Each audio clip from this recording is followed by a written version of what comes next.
Good morning when the open doesn't run. There's a new intro. I was vibing. Our new intro is a hot intro.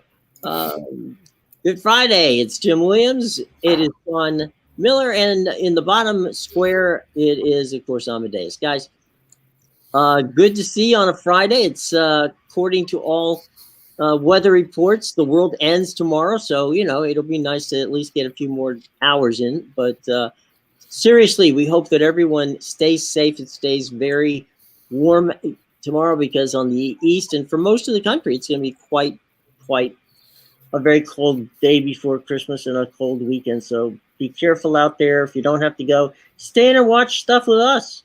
Otherwise, be careful out there. Boys, last night, the juggernaut known as the Jacksonville Jaguars,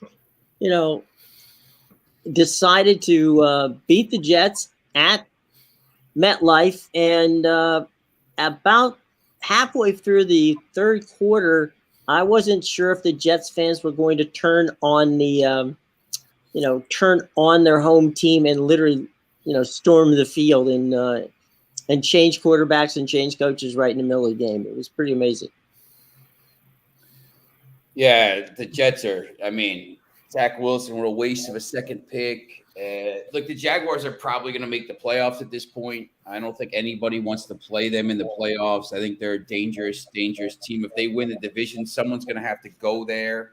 Mm-hmm. It's going to be, they could end the season here. Looking at this, 9-8. They're 7-8 now. They could end at 8-9. They could end at 9. They're going to play at Houston. You got to expect them to win that, and then Tennessee at home. I think at this point now, you probably expect them to win that, and they're going to probably play. Well, Tannehill's out, so depending upon how long he's out, they're going to play. Whoever finishes fifth there, the Ravens or the Chargers. Look, if they plan to play in the Ravens, I would probably think they could win that game. All of a sudden, the Jaguars, once again, it just shows how bad Urban Meyer was. Just an absolute disaster of an appointment. But nothing gives me more joy than seeing Urban Meyer fail. And the Jets, they started out with such promise, and they're absolute disaster now because, when you're like the middle of the pack here, you don't get a good pick, so you're not getting a good quarterback.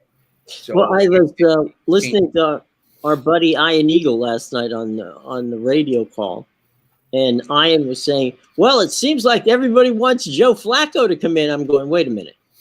You're having trouble protecting Zach Wilson, and you're making a decision to go ahead and put in Joe Flacco?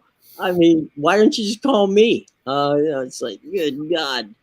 Crazy. Yeah. So Billy McDonald, what are you talking, dude? It's a great game. Hit score. It's solid score. Holland as well. Yeah, look, Bill. Yesterday I think everything kind of went perfectly for if you kind of watched.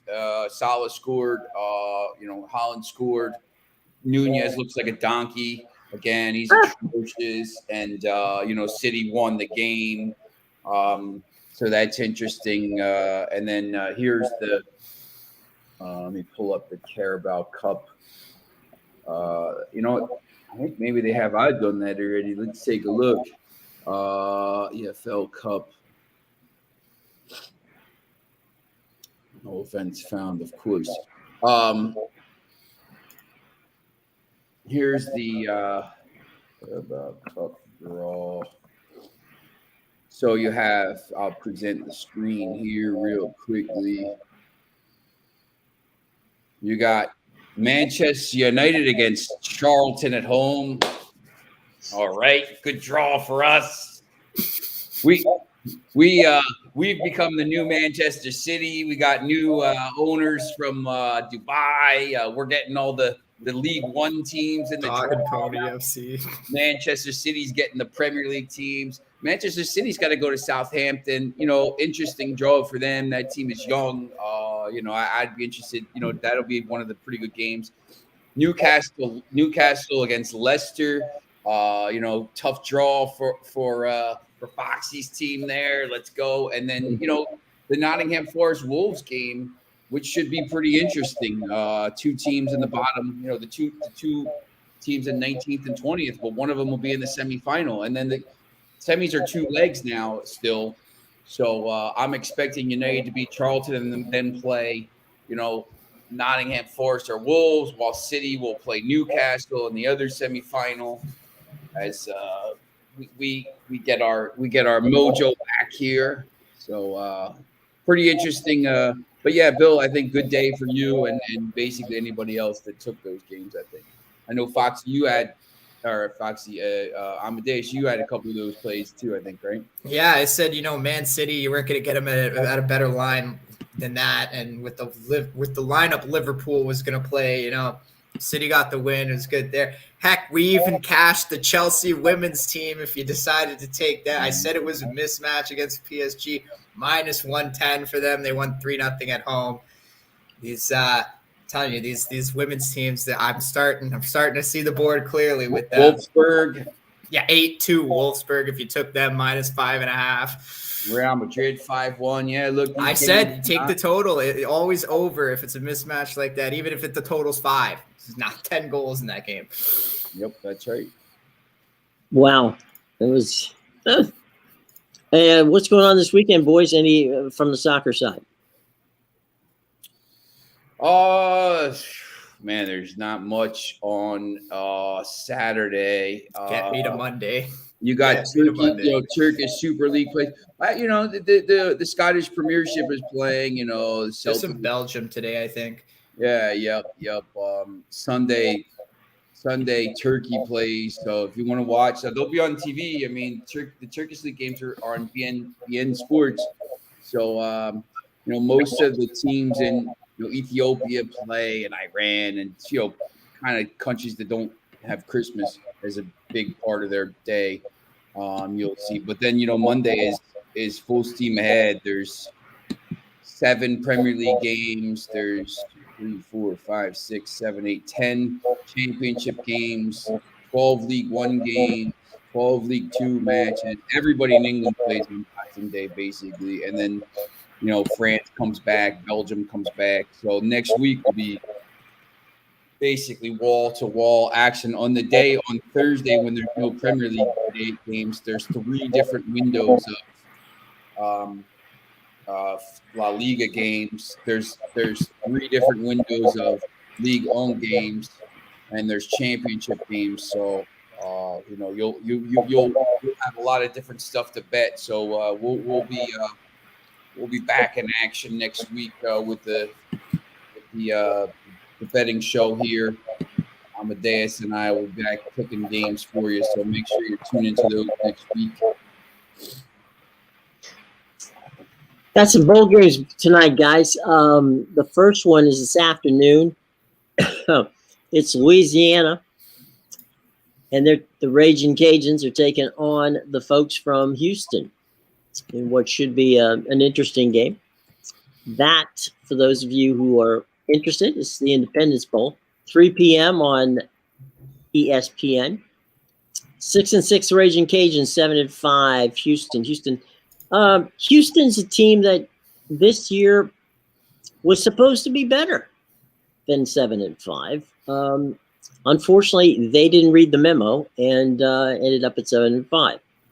So you got a 6-6 Raging Cajuns and a 7-5 Houston Cougars. Any thoughts on this one, boys? Yeah, what do you think, Amadeus? Yeah, I see a lot of people on Houston -7 today, but as you said, Houston was supposed to be a lot better this year, and they weren't. And for me, it's no excuses with them. You had a 5th-year quarterback. Mm-hmm. You should have been a lot better than the way you played. I think the last Houston game I watched was when they played Tulane and absolutely just blew that game. It was an atrocity to watch. I stopped watching Houston after that. I said, this team is going to be garbage. And look at that. Tulane went on to win the championship, I believe so. Yeah, they won the AAC. As a matter of fact, I'll tell you what, they're playing against SC, and because he was injured in the championship game, but he played. If Caleb Williams can't play in that SEC game, and SEC doesn't have USC doesn't have a defense. That Tulane team might give them some fits. So that's the Cotton Bowl coming up. Yeah, I'd keep a lookout for that. Houston, unimpressive, but then 6-6 Louisville. That's I'm sorry, Louisiana. That's kind of a troublesome situation as well. Houston, they're going, okay, wait a minute. These guys couldn't win 6 games in Conference USA. All right, fine. It's tough, but we move on to a cold Tampa Stadium, better known as Raymond James Stadium. And again, here we are with 2 teams that, the Demon Deacons from Wake Forest taking on the Missouri Tigers. Wake Forest is favored in this game. And, Wake Forest was a preseason pick by many to be a challenger in the ACC. And they just didn't work out. Missouri's offense was very good. The problem is the defense was optional. So Wake Forest and Missouri. Thoughts, boys, on this one? Yeah, Wake lost to Clemson in overtime, double overtime. Mm-hmm. They lost to North Carolina by 2 points. They lost to Duke by 3. I mean, they put up a lot of points. Hartman's a really good quarterback. Mm-hmm. This line is pretty close, actually.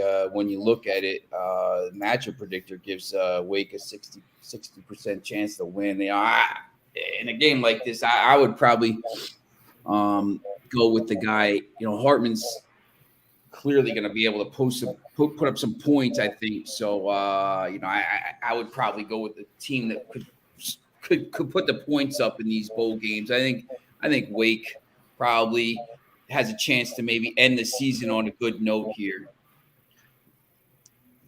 Just any thoughts? Yeah, I would agree with that. I would think Wake Forest, they were the better team all season. They didn't have, especially after the season they had last year, things didn't go the way they wanted. But that's exactly what Sean is thinking. I think back to that Clemson game. Mm-hmm. They gave Clemson a really good fight. They gave North Carolina a really good fight. Obviously, those are the 2 best teams in the ACC this year. So, yeah, I totally agree. Hartman is the better quarterback, and I would probably want the better quarterback in this situation because I know, Missouri's been all right. They started off the season not great, and they sort of picked it up near the end there. But I still don't think they're a very good team. I feel like this is a bit of a mismatch. And even if you're not safe with the 2.5, the money line at -135 isn't even that steep for a 2.5 spread. Like that should be a little higher, I would think. Well, I'll tell you what, I'm going to make it 3 for 3 because the one thing that Wake does do is the one problem that Missouri has, and that's pass. They can pass. Missouri can't stop it. Their secondary is slow, and they've had some points put up on them. And as for a mismatch, this is one of those games where just a little inside baseball. What happens is ESPN slots these games. So the game today in Tampa is going to be between an ACC team and an SEC team.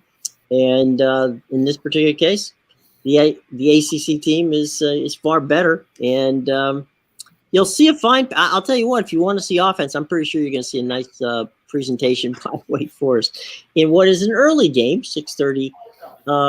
You'll be stunned to know it's on ESPN. There you go. So our final bowl game of the day was that one. There's one tomorrow. Tomorrow evening in Hawaii, where Middle Tennessee State takes on the San Diego State Aztecs. Both teams are 7-5.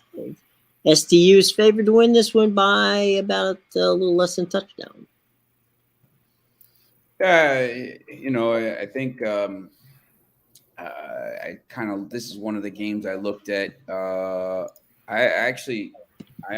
going to take Middle Tennessee State straight on the money line, and I'm going to take an upset here. I think this Cunningham's a good quarterback. Peasant's a good running back. Lane, they have pretty good players. They had a pretty good year this year in a decent league. That Conference USA. People kind of don't want to say look down on it, but UTSA, North Texas, Western Kentucky. I mean, pretty good teams in there. So a little bit underrated. I think Middle Tennessee State wins the game outright. San Diego State had some kids enter the portal, so that's not helpful either. Amadeus, you're up. Yeah, I definitely agree with Sean on Middle Tennessee. I don't know if I would take the money line, but I love that +7 because Middle Tennessee, they were great in non-conference games. They had a great start to the season. It went a little downhill in their conference schedule, obviously, but those non-conference games, they were pulling off some big upsets. And personally, I don't think San Diego State is very good. As you said, Jim, they have some guys going to the transfer portal, but even before that, they've never really been an offensive team over the last 3 years. They've been a big defensive team. So I don't see the score getting too large in this game. I think it's going to be close either way, whoever wins it. Plus, you got the fact that it's in Hawaii. So these kids might not treat it like a game. They might treat it like a vacation. And it's really hard to see either team come motivated to play. Right. They all come out with Hawaiian shirts on eating fish tacos. It's the food, right? Like they overindulge themselves whenever they go to Hawaii. That's why Hawaii is always such a great play whenever they're at home. But I got to take the 7 points here because I agree with Sean that I think Middle Tennessee could win the game outright. But even if San Diego State win, I see this being like a 17-13 game or something. Yeah, I would even look at the under too. Quick note on San Diego State: look for them to be asked to join the Pacific 10 conference within the next 6 months. Make it the Big 12, 11. The Big 12 and the Big Pac-12, Pac-12 and Big 12 are angling for San Diego State to come that way. They're going to lean towards staying in on the coast as opposed to going to the Big 12. All right. Well, I'll pull it up for you, boys. This is the schedule for football and the weather conditions. So let's talk a little bit about that. For tomorrow's game, the Bills and the Bears, it's funny to say that the Bills lucked out by not having to play at home because there's 4 feet of snow there. Basically, the game time temperature is going to be 6 degrees Fahrenheit, mostly cloudy, a 22-mile-an-hour wind tomorrow between the Bills and the Bears. Yeah, I don't understand. I think like a lot of these games will be unders. I mean, the unders are like ridiculously low for some of these games. Just real quickly tomorrow, the Ravens unders 35, the Texans Titans unders 35.5, the Browns Saints under is 32. That's absolutely ridiculous, and it's probably going to go under. The 49ers, they're not even in the thing, 37.5. Steelers 38.5 at home. I mean, these unders are absolutely brutal. And you know what? They're probably going to be unders because you can't. Minus 20 wind chill. You throwing the ball? These guys can't feel their hands. I don't know what they're going to do here. Well, Chicago, if Soldier Field is on the lake, as is the stadium in Cleveland. So, whenever they say it's 6 degrees Fahrenheit, which it'll be a balmy 9 degrees in Cleveland. Break out those Hawaiian shirts. You've got exactly what you're talking about. It's not really 6 at that point. It's not really 9 at that point. You're literally on the coldest part of the city with the wind. Yeah, it's minus 20. I mean, it's I got this. So we have this. I can't even think of the name of it. We got this place here right on right off the highway, and it's got like all these lights. They put all these Christmas lights up. It's like a farm most of the time. Mm-hmm. They put these like Christmas lights up, and they have fire pits outside. And my buddy's like, "Hey, we're gonna have the fire pit tonight. Yeah, you should come." Okay, it's gonna be minus 20 wind chill. All right, I'm good. No, man, no. Hey, how's it going, man? Thanks for joining. The question, I don't know what see if you need a game here today or something. You know what we're talking about, but I guess you're probably joining here from Twitch. So thanks for watching. We got some Twitch watchers. You know, we do. Cool. You know, I like the Twitch. I got to figure out how to get. I need 3 people watching at the same time, though. 3. So please tell somebody else to watch. I'll call family members. So, all right. Well, that leads us into Saints and Browns. That game, 1:00 kick on CBS tomorrow. As we said before, the wind temperature is going to be windy and overcast. The game time temperature estimated at 9 degrees. That's the lowest total I've ever. Like, I don't know if I've ever seen a 32 in an NFL game. No, I mean, these lines are 50s most of the time. And the crazy thing is, like, if I would bet it, I'd take the under. Like, that game has like 7-6 or 13-3 written all over it. It's interesting too. The Browns, all of a sudden there's a little bit of a path for the Browns to get to 9-8 now because the defense is playing better. That was a big win last week, and the Saints at 5-9 can still win the division title, which is absolutely ridiculous. Like, that division should be dismantled.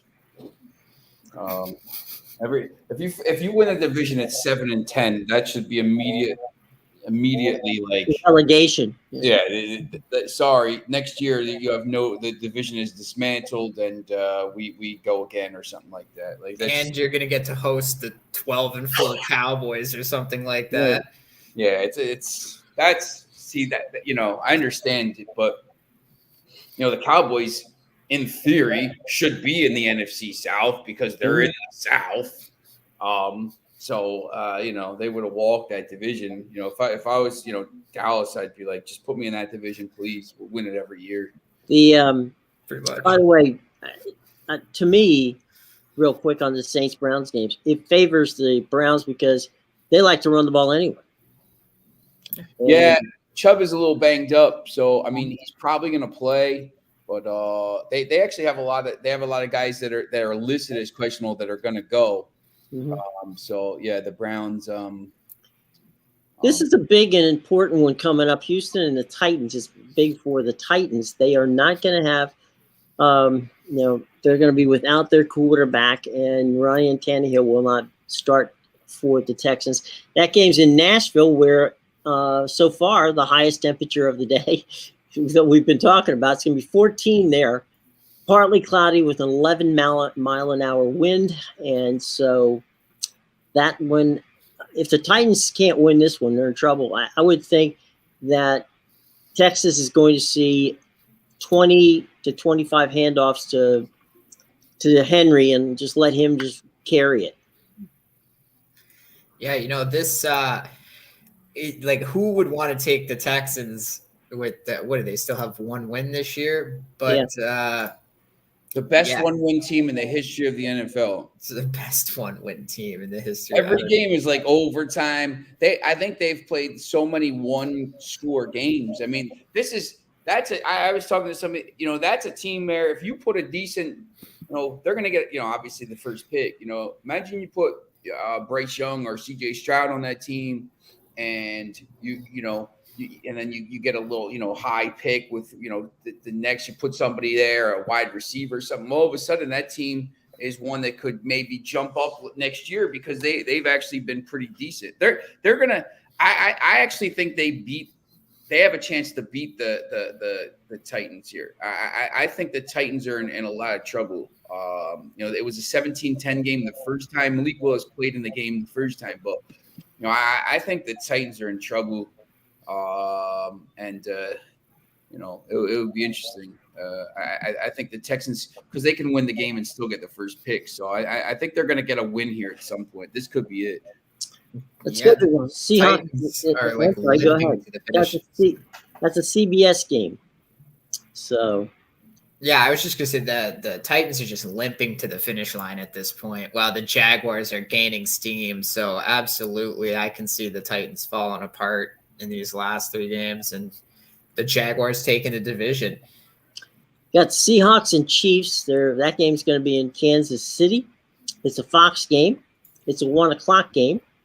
It's going to be 8 degrees there with a 13-mile-an-hour wind. Now, for those of you unfamiliar with Arrowhead, Arrowhead's funky with the wind. There's a lot of whipping around. The wind in Arrowhead, you know, one time you'll see it coming from the east, and by the time it gets to the other side of the field, it's coming from the north. It's just weird how that works. And it's out in the middle of the plains, so it's flat, and it's cold, and it's windy out there. So the Chiefs and the Seahawks, thoughts on this one, guys?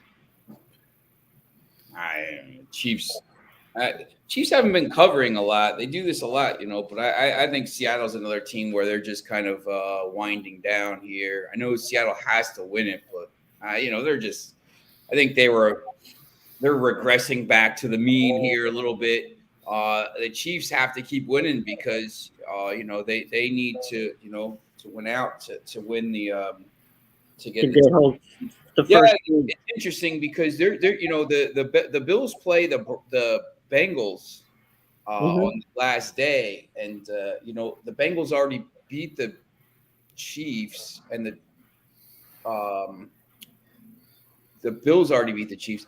The Bengals, if they get top seed, if the Chiefs lose somewhere and the Bengals get top seed by winning out, that'd be interesting. I think this Bengals team is really good. So, I think the Chiefs have to kind of stay focused here and win this game. I don't think they let down and lose to Seattle. Mahomes is the favorite now for the MVP now that Hurts is out. So, I think they'll probably end the year with 3 wins. I forget who they play after that. Let me pull that up. They play Denver, who stinks, and Vegas, who probably won't need that game. And the Chiefs are going to need that game. So Vegas could need it, but it's probably not. So the Chiefs will probably win out here. If the Bills lose, they'll get home field, and if they have home field, they have a chance to get to the Super Bowl. Amadeus, your thoughts on the Chiefs?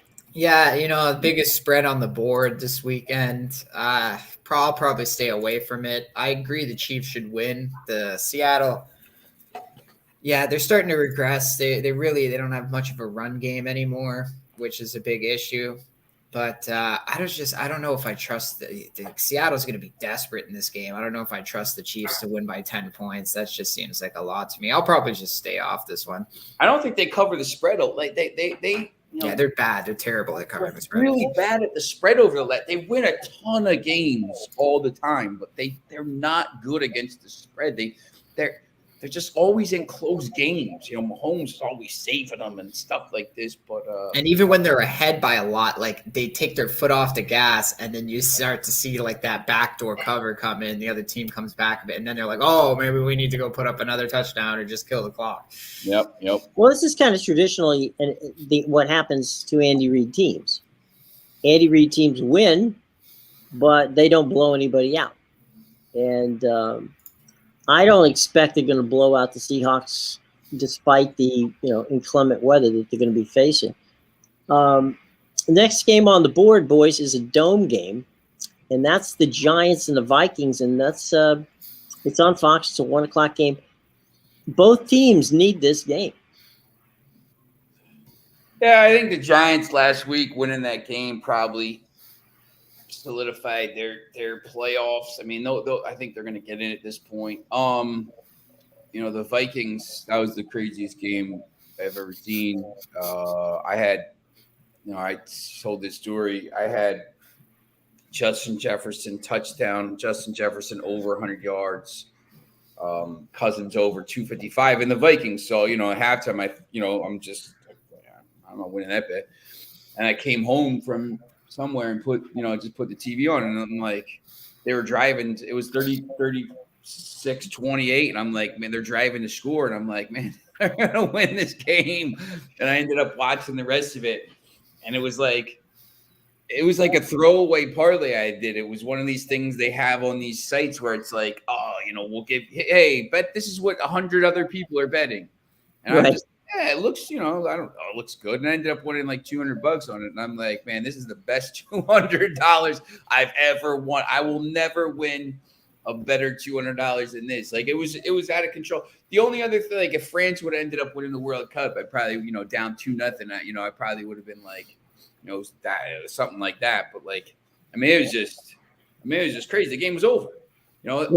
That kind of win, I think, Vikings are 10-0 in close games. They're like, I don't know how they're doing it, smoke and mirrors, but they're really good. I probably would put it at -3 and take the Vikings. They'll probably go over. They score a lot of points. It's going to be brutal cold outside, but it'll be inside. So they're a fun team to watch. I don't think they have any chance of winning the Super Bowl or getting there. The 49ers will beat them in that. They might lose in that. They might lose to one of the teams. They could play the Giants in the playoffs. This could be the 3-6 matchup. So, they could lose to the Giants in that game. So, but man, they're fun to watch. Justin Jefferson's crazy. He's so good. He's going to break the record. When you look at these stats he's putting up here, he's got 1,623 yards receiving. So 111 receptions, only had 7 touchdowns. But, with 3 games left, there's a possibility he gets 2,000 yards receiving, which would be insane. Obviously break the record in an extra game, but I'd like to see him do it.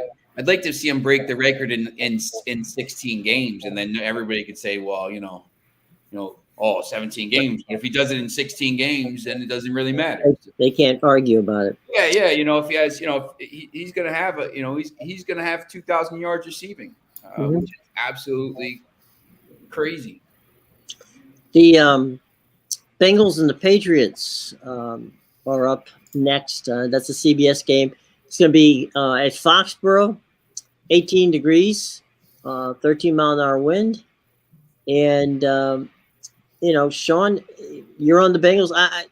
I saw the Bengals play last week. They played a Buccaneers team that was pretty anemic. They scored 34 points and only did it in 210 yards because they played almost the second half on the other side of their, on the Buccaneers half of the field. But that all being said, they won going away. So the Bengals, Patriots, the Bengals are the hot team, no question. Yeah, that was an amazing game. I was on the Bengals last week, and they were down 17-0 at halftime, and I was thinking, oh, great. The Bucs, of course, they showed up at home today. But then, they came out in the second half, and it was like fumble, 6-yard kick return, interception, fumble, and the Bucs had no chance. That lead was gone, and the Bengals scored 34 and answered on them. This team, man, everybody counted them out at the beginning of the season, said they weren't going to be as good, but it looks like they're copying the script from last year. They started the same way, mediocre, and then they got hot near the end of the season at the right time, and they ended up going to the Super Bowl. And that's exactly what's happened here. They've won, 6-7 straight games now or something like that? They won 7 straight. Yeah, so Joe Burrow is playing great. They're getting healthier. They got Mixon and Chase back in the lineup, which they were dealing with some injuries. And, this Patriots team, I don't like them. Mac Jones is not a good quarterback. I think the offense is a lot better with Bailey Zappi. And I'm so happy Mac Jones got stiff-armed by my ex-Cardinal Chandler Jones, because I think that play, that screenshot of him with the hand in his face sums up Mac Jones as a quarterback perfectly. He also, the Matt Patricia's back there. There's calling the offense. Oh, they're killing him apparently. Like they said, Mac Jones wants to kill him all the time. Like the play calls have been terrible. And the opposite, Joe Burrow, they started 0-2, and then they gave him, they said, look, you make the play call. Since then they're 10-2. They've only they lost on October 9th to Baltimore by 2 points. And they get blown out by Cleveland. Happens every once in a while. But basically, since October 10th, they're 8-1. And Burrow really, I mean, he's put himself in the MVP race. And look, I'm telling you, this team is I don't know if they'll go to the Super Bowl or win the Super Bowl, but they're definitely a contender. They could go on the road and win. Obviously, they did it last year in Kansas City, but if they end up as the second seed or even the first seed if things break their way, they're a dangerous team in the playoffs, man. They're really, really talented. You know what, guys? A lot of people forgot this because he came back. He got, Burrows won the Comeback Player of the Year award after, ripping his knee up, right? But in the past few games, what people have forgot is Joe Burrows can run. And he did a very nice job in that game against the Buccaneers last week of extending plays and also picking up a couple of first downs. I mean, he's got the ability and he throws very well on the run. So it just makes him more lethal. And I agree with you, Sean. This is a team that, it's peaking at the right time. If you want to peak, this is the time to do it. Yeah. Hey, Korma, do you see the Packers making the playoffs? I think it's probably tough at this point because right now the Packers are 6-8. So if they win out, they go 9-8. The Giants are 8-5-1. So if the Giants win one game, they'd be 9-7-1. So they would obviously be ahead of the Packers. So the Giants would be in. The Commanders are 7-6-1, so that tie could be big. Seattle 7-7, Detroit 7-7 with the tiebreaker over the Packers, and they obviously play the Packers. To me, the Packers have to, they have to beat Miami, obviously, which is going to be tough in Miami. Then they have Minnesota, then they have Detroit. Minnesota needs the game. They got to win the game. Detroit obviously needs the game, and it's in Detroit. To me, if you're backing a team, I don't know if you're a Packers fan or what, or just someone betting. If you're betting, I would rather bet the Detroit at this point to make the playoffs. I think the Detroit is hot. I think when you look at the Lions here. Winners of 6 of 7 at Carolina, Chicago, and Green Bay. If they beat Carolina this weekend and Chicago and get to 9-7, I think Detroit, I think they 100% make the playoffs. And once again, I think they're a danger. I don't think you want to play Detroit in the playoffs. They're going to get in, they're going to sneak in, and they're going to play one of these, either the Vikings or San Fran, and I don't know. I mean, I don't think you want to play them, but to me, I think it's probably more likely the Lions make it from the division. But stranger things have happened. The Packers, I think, threw this season away, early with some of these. They lost that Giants loss was pretty bad.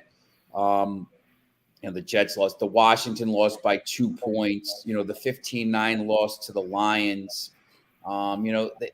They've been in these games and they just kind of didn't win them. If they flip one of those games, if they beat Washington, they're 7-7 now. They're ahead of Washington, obviously, and then they have a chance. But I think now there's too many teams they have to pass. Well, too many good, too many things have to break their way. Yeah, look, I mean, I've seen it happen. There's been some. What happened last year? Yeah, yep. Everything had to break perfectly for Vegas to make the playoffs, and it was they could have just kneeled down and then both teams would have been everything broke their way. I mean, it does happen. Well, that's what happened for the Steelers last year. The Steelers sat there thinking they didn't make it, and oh, by the way, Jacksonville beats Indianapolis, and goodbye. Yeah, no, I mean, weird things happen. I wouldn't bet on it, but yeah.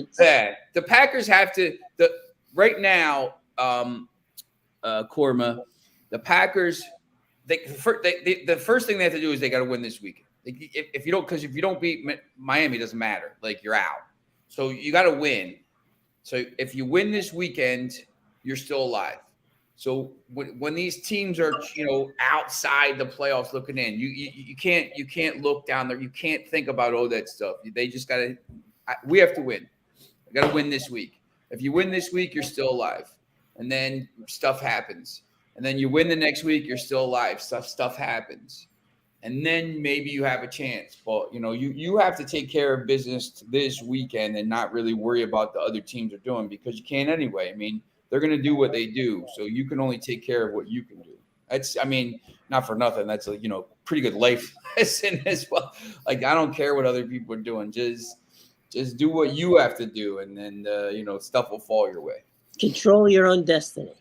Yeah. You got, you can't worry about other people. You see that sometimes and you hear it like, oh yeah, no, I'm so worried about like this other stuff. You can't worry about that. You can't scoreboard watch. It's not a very healthy game. You have no control. You can't, you're almost better off not knowing what it is. You got to win your games. And then when you take care of your business, then you scoreboard watch and see what's going on. We got a survivor game at the Russell Street Coliseum, better known as M&T Bank Stadium in Charm City, Baltimore. The Ravens host the Falcons. That is a Fox game, 1:00. Temperature will be a possible around 14, although I have been told with a wicked wind chill, game time temperature, the air temperature will be with the wind chill approximately 2 or 3 below zero.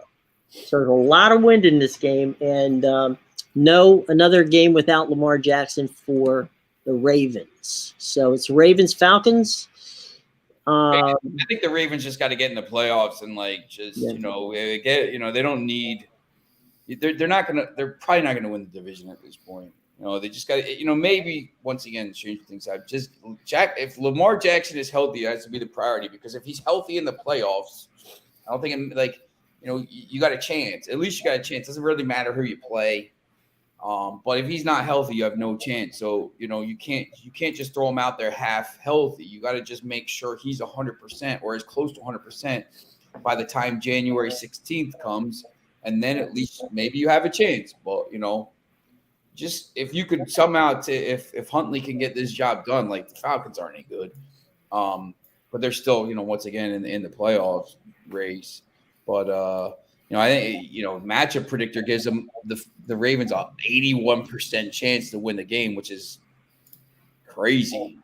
It looks to me that Baltimore, but once again, it's going to be low scoring and blah, blah, blah, cold. So, well, and they're not going to, the Ravens are going to pass very little.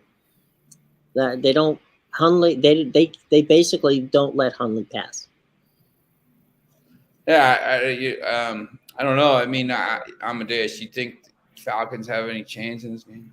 It's tough. The Ravens aren't the only team with a different quarterback. Obviously, you got the Falcons, who are going with Desmond Ridder the rest of the season. So you got the rookie in there just trying to get a feel for everything. Obviously, the total was one of those 34.5, 35s that really low. But I would still take the under in this game because I don't see the Falcons offense doing a lot. And it almost looks like the last few weeks, this Ravens defense has really been playing well, especially in the games Jackson have been out. It's like they've stepped up and taken it upon themselves to really win games for this team until their guy comes back.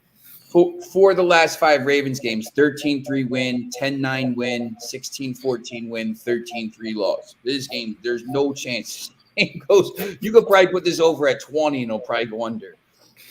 Yeah, so like I said, I think you're going to get a good effort from the Ravens defense because, what are they at, 9 wins right now? Pretty much one more seals a wild card spot for them. The thing is, too, for them, look, if they beat Atlanta and they beat Pittsburgh, they got Cincinnati the last week. So, that's head-to-head, they win that. They've already beaten Cincinnati once. So, if they go into that game with the same record or a game back of Cincinnati, they win the division if they win the last game. So, if they win out, they win the division. So, I think they just got to get through this week, get through next week against Pittsburgh, which isn't going to be easy because obviously they just played. and it was 16-14 game. But if they can win those 2 games against these 2 teams, all of a sudden now you're in. You're going to be on the Sunday night game on the final night of the season, and you're going to be in prime time with a chance to win the division, and Lamar Jackson might be back for that game. And it's in Baltimore. Yeah, that's right. Same with the Pittsburgh one. No, it's in Cincinnati.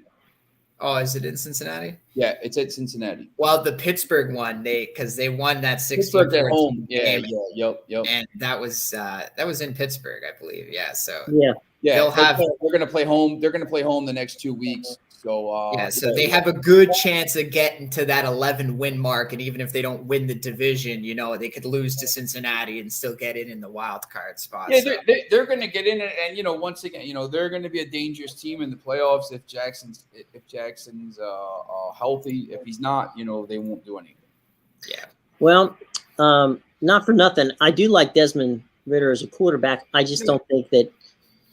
At this point in time, he's still walking around with a "Hello, my name is" tag as he walks through the offensive rooms. So nobody in Atlanta knows he's Desmond Ridder. But exactly, it's not like he was drafted and you started right away, right? Like right. Mariota half the season, and then they were like, okay, the season's crap. Let's just throw him in there, right? They should have just opened the season and gave him the thing. I don't understand the Mariota thing at all. Just throw them to the wolves. Anyway, get your full year of experience. Yeah. Now we move to the afternoon on tomorrow afternoon. The Commanders head over to Levi's Stadium to play the Niners. 58 degrees in San Francisco, which is kind of like a summer temperature in San Francisco.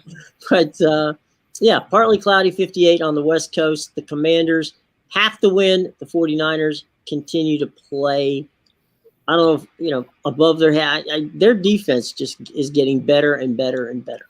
Yeah, they're the best team in the NFC. I think they're better than the Eagles. I think they beat the Eagles. I think they go to the Super Bowl. They were in the game last year. They really should have been in the Super Bowl last year. They led in the fourth quarter. I think they beat Washington here. Their defense is phenomenal. Brock Purdy's doing well. He doesn't make mistakes. San Francisco, they're going to be tough to beat. I think once again they have to win out to maybe host. So that second round game. So, but I don't see Washington. I think Washington last week that loss was bad. I think they're in trouble. Yeah, it hurt him desperately. Yeah, I think this 49ers team, even with Brock Purdy, is still damn good, man. Like whether it's Kyle Shanahan just scheming the offense to make it work, but I don't think he's as bad as people thought he was going to be. Like no.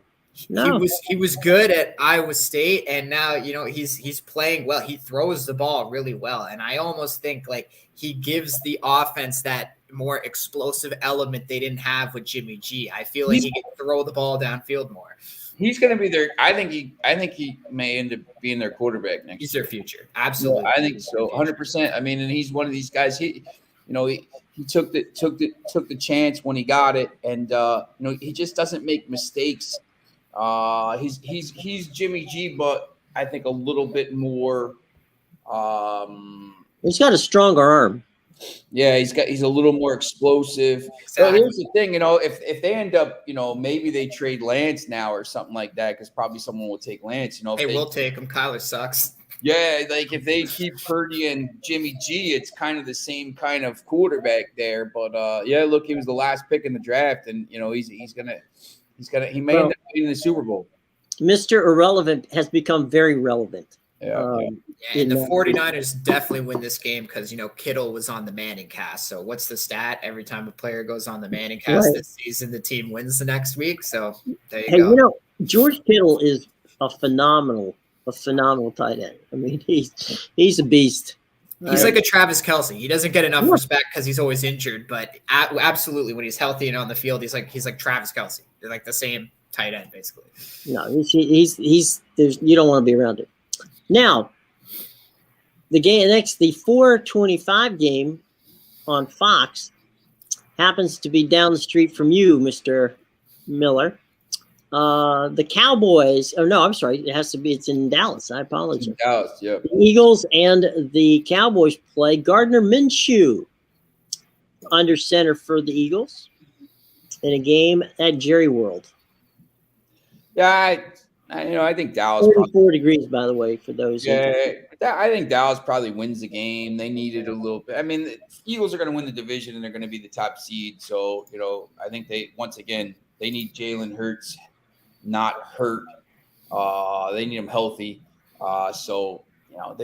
He could play this week. He's not playing. They don't need the game. Dallas probably wins here with Minshew as backup. I think they'll score some points. It's probably an over here. I think there's going to be a pretty good game. And, I wouldn't be stunned if the Eagles won the game with them. And they're very good. So, but I think Dallas wins. The thing with Gardner, I think Gardner Minshew, as far as a backup, is a great game manager. Is that going to be enough to get them past the Cowboys? I don't think so. But I'm like you. I wouldn't be surprised if they won. I mean, they've got the talent, plus Gardner Minshew normally doesn't, make mistakes. Yeah, I'm gonna be the rare disagreement here. I no offense to Jalen Hurts, I think he's a great quarterback and he plays every game with a chip on his shoulder. But this Eagles offense is no different to me with Mustache Minshew, and I think he's a great quarterback. I loved him when he was at Jacksonville. I don't know why they ever got rid of him. I thought he was good at Washington State.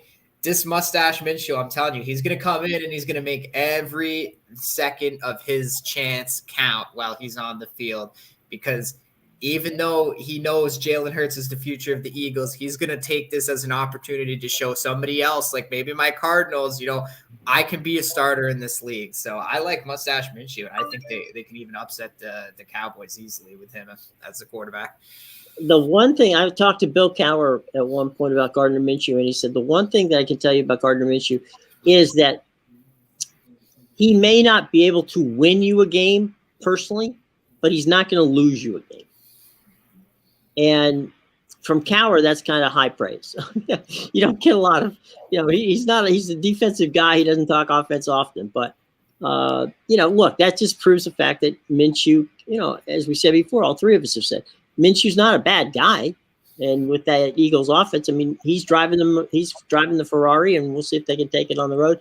And the Cowboys have had a history of choking and spitting up these types of games. We'll have to see what happens there. Well, look at you just got to look at Trevor Lawrence, right? Like, he's not winning the game with his arm every week. Right. He's throwing. There was a game where he threw under 200 yards, but he's only thrown one interception in the last 7 weeks now. So. Well, there was a situation last night in that game where he was being chased by seemingly the entire city and got rid of the ball and knew better than to throw it onto the field. He threw it, just off the sideline just so it can be, so even his guy couldn't have caught it if he even had a chance. But he was making wise mistakes and not taking a sack. Half the guys would have taken sacks there. He was capable enough to get away and throw it.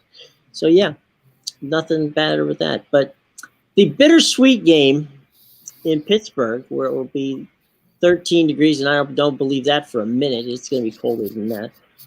It's the Raiders-Steelers Immaculate Reception game, 50 years from that. And unfortunately, Franco Harris passed away this weekend. So we'll see what we're doing. But that's really going to be an interesting situation with what's going on. Yeah, you'll probably see the Steelers come out with a lot of heart here, I would think.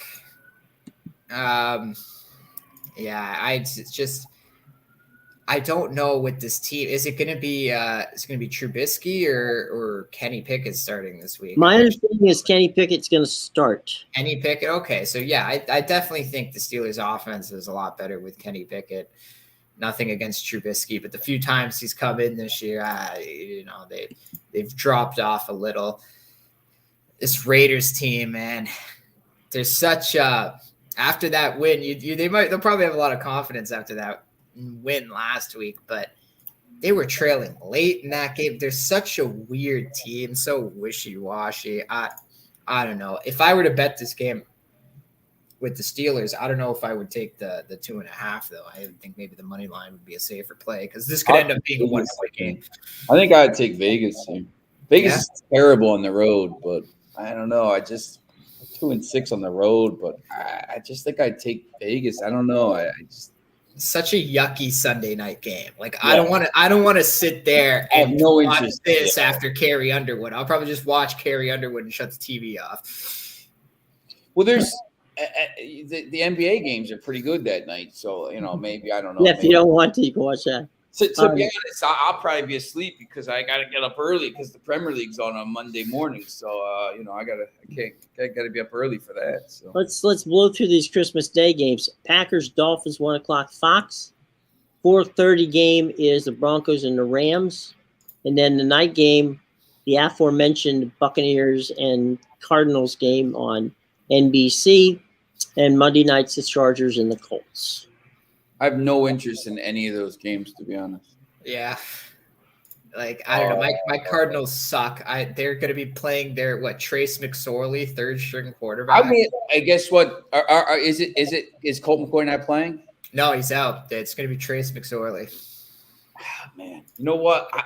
If Colt McCoy was going to play, I was going to take the Cardinals. You're better with Colt McCoy. I totally agree. I would take him over Kyler Murray at this point. I would have taken a chance because he never got a fair shot. He went to the Cleveland quarterback graveyard, right? So it was like one and done for him, really. Yeah, he's not terrible. I think he's he's been a pretty good backup, and he's been good when he's come in. If it was him, now that it's his third string guy, I'm not taking that. Trace McSorley. I don't know how the Buccaneers could be favored by 8 points against anybody at this point. That's crazy. Definitely an under. It's gonna be how is the total even 40 in this game? The Monday night game, the Colts. The Colts are done. I mean, they're done. Like after that last week, they're done. Saturday, they're benching Ryan. Who's this guy Jeff Saturday? They bring him in. He's like that was. He won the first game. He beat somebody or something like that. Then they played the Eagles tight. Well, they stink, man. It's Nick Foles starting for the Colts on Monday. Yeah, that's pretty grim. Nick Foles. It's not even going to be Ellinger. It's going to be Nick Foles. Yeah, I don't know. I got no interest in that game. I think the Chargers win, but 4.5 is a little too much for them. I don't know if they win by that much. The Colts played well in the first half. Yeah. Put an asterisk there. They played well in the first half. That's right. And then Matt Ryan does what Matt Ryan does and blows 33-point lead. But how you said the Bucs are favored by 8. They don't score 8. You have to, Oh, that's the problem. I'm telling you, I think that line is crazy. I mean, I know it's because the Cardinals are playing a third string guy, but I don't. That's a crazy line to me. That's assuming the Buccaneers defense scores 10 points. Yeah, I think. And the total's 40. What? Yeah, I don't. The total's 40.5. If McCoy played when McCoy was listed, the line was a little bit lower, but then it went up. But I don't really like the. I don't know what's going to be 10-0. This should be one of those 32.5 games. I don't understand why the total is 40.5. Like that seems like too much. Where are the Cardinals going to score? I think the Cardinals. I think Tampa. I think that's going to be an interesting game. I don't know. I think it's going to be. I think the Bucs win, but not by much. 14-13 or something like this. They find a way to win 17-13. I don't think it's going to be a blowout. It'll be the Bucs defense, right? They're going to suffocate the Cardinals offense. This could be like a 13-3 game, like what we're seeing with the Ravens. Well, it's going to look a lot like last night's game then. Yeah, exactly, right? Like one team, if Cardinals are going to get suffocated in this game, but as bad as their defense is, I still don't trust the Bucs offense to, run over them. So absolutely, this could be like, maybe the Cardinals score 3 points. And I guess I could see the Bucs clearing the spread if the Cardinals only score 3 points. But at the same time, I don't see this getting to 40. There's no way that game gets to 40. No. Nope. It's going to be a long ride home if they don't win that game from Arizona. The rest of the games, as you said, guys, nothing to write home about. They're the games that are being played. The Packer Dolphin game, and that one has some impact. I don't know if the Packers can go down and beat the Dolphins. The Dolphins have been playing pretty good football lately, so we'll see how that plays out. So yeah, that's about the size of it. Any thoughts as we get ready here for a lovely holiday weekend for hopefully everybody watching and everybody part of the broadcast, guys? Any final thoughts here as we get ready to take sign off on Friday and get ready for a nice, hopefully enjoyable holiday weekend? I'm waiting for Monday. I just want to watch the game. Give me the games. I got the I watched the Carabao Cup games the last couple of days, and I'm back into soccer now. Once next week comes, I don't even Monday. I don't think I'll leave my house. Tuesday, I think United. I think United plays Wednesday. I had to move my game. I was supposed to cover a game at 3:00. I was like, nah, give me a 5:30 game. So I had to change it to a 5:30 game so I could watch I'm missing the first game back. So it is what it is. But yeah, it's I don't know. I'll pay attention sometimes, maybe tomorrow during the day or something like that. Maybe some games, but it'll be more Monday, and then next week is all soccer. One last quick note: YouTube TV did we said it yesterday, but it's official today. YouTube TV did get the NFL Sunday Ticket package away from the folks at DirecTV. So Sunday Ticket goes to YouTube Television, and I would think by 2025 everything will be on streaming. It's headed in that direction, and about 2 years left, and I think everything starts going that way. Obviously, the Premier League is on Peacock. The Champions League is on Paramount here. Everything's on ESPN Plus. So, if you don't have streaming stuff at this point, I don't know. If you still have cable and you're kind of not, you're going to be out of luck soon. Amadeus, you're up in Ontario, right? Yeah. So are you on Rogers, or are you on who do you have up there? I use Coachco. I don't know if you've ever heard of them. No. But, they're like, I don't know. They're not that great, honestly. They're the Bandit Group. Oh, well, they're not the band. They're pretty big. They're actually, they're like basically Bell, Rogers. Oh, okay. That's Bell's. Coachco okay. All right. Get it. Yeah. Are like the three big competitors here. But like I'm going to keep my cable package because I don't need Amazon Prime to watch Thursday Night Football. Like I said, TSN monopolizes everything up here. So you could definitely find whatever on TV somewhere. So we'll see. I don't know. Canada's a little weird with the media. So we'll see where it goes. Because I have Paramount Plus and it doesn't let me watch Champions League games. I have to get a VPN. DAZN for that. I have a VPN and it didn't let me log in with it. Paramount put they have like I can't log into Bet365 with my VPN either. So they have a stopper there. Them and Netflix now can't. I wanted to watch my Rick and Morty from Spain, but can't do that either. So that I remember I had to when I was in Netherlands. I was trying to watch Mr. Robot in 2019, and I had to I forget what I had to do some crazy thing to be able to watch it. It was like Well, I saw also just yesterday one last final media bit, and that is that talking about Amazon. Amazon has had struck a deal early in the season to work with DirecTV's commercial package team, and they're now in 500,000 bars and restaurants nationwide with their Thursday Night Football. So. Wow. That was a deal, and the YouTube thing, is going to be interesting with Sunday Ticket, and we'll go from there. I know a lot of people I was on a show yesterday, and somebody telling me that the worst thing that could happen is if the NFL puts Sunday Ticket on YouTube or a streaming service. And I asked him why, and he says, because I have to then change from this to that to this. I said, look, if you are incapable of doing something like that, you don't deserve to watch the game. Okay, for that stupid, it's just Jesus. Just wait till the Super Bowl's in another country. Right? Yeah. Wait till they're playing in England. Yep.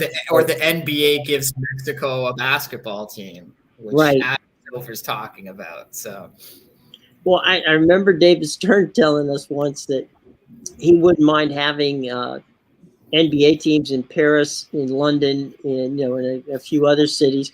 And then I said, would you play regular season? He goes, I wouldn't be adverse to having, the European champion play the NBA champion in the United States in a best 4 of 7. He goes, why wouldn't we have something like that? It'd be amazing. People the problem, people have they're like, oh, it's Europe. When the Knicks go play in California, the flight is longer than it is if the Knicks would go fly to Paris, or Italy. It takes a shorter amount of time to fly to Paris than it does to fly to Los Angeles from New York. I know for a fact, Sean, that I used to have to make the flight from Tampa to Seattle.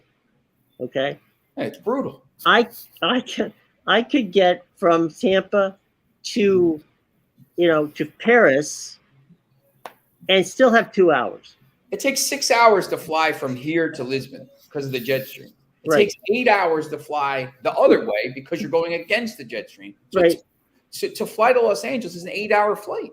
Fly to Paris, it's a 6-hour flight. I mean, it's just if you put teams in London, Paris, Manchester, Lisbon, blah, blah, blah, it's not even that far of a flight. I mean, you can't have people from Los Angeles flying to, you have to figure that out because that's 16 hours. Might as well fly to Australia at that point. But you can't, you have to figure that out. But, it could be figured out. Just have different. But I think the NBA would make this transition quicker than the NFL would.